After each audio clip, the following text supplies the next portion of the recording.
these committees are determining public policy about what's going to happen when you interface the brain, the computer, AI, and quantum.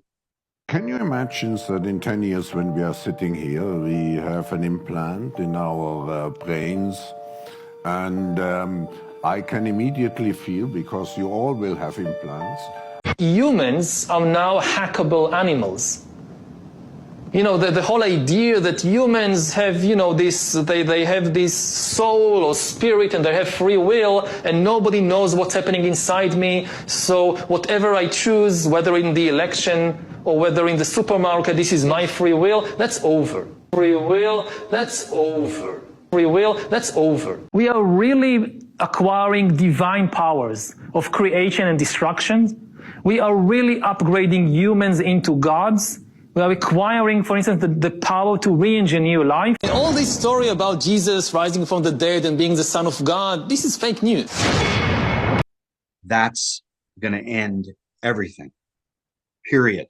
It's the end. It's the initiation of the decapitation of our relationship to God. Will become cybernetic. Will become, instead of carbon, will be silicon-based life forms, cybernetics.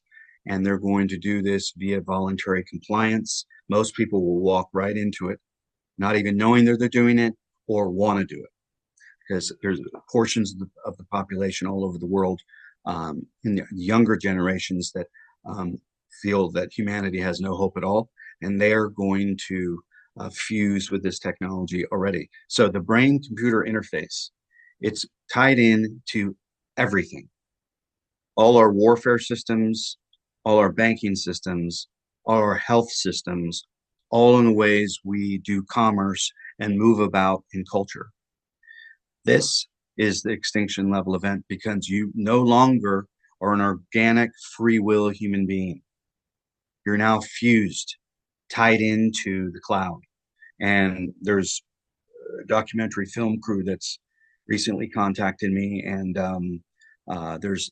I've talked to many people behind the scenes now, because I really, initially, I could have commercialized myself in this chapter of my life quite well and made a huge name for myself. I don't know, the mind control guy, but I really didn't want to do that. I've not been really public, not as much as I used to be, because I've always been in the solution orientated thing. Don't tell an audience just a problem without telling them a solution.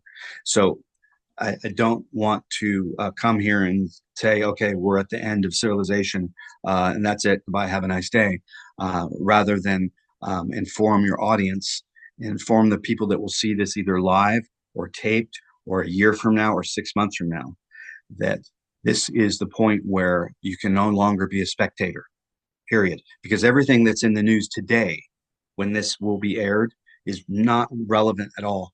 It's all misdirection. And I say it's not relevant at all, not because it's not important, because it is important. But the behind the scenes, the powers that be want everybody distracted with the Epstein and the war and Gaza and Africa and all this other stuff.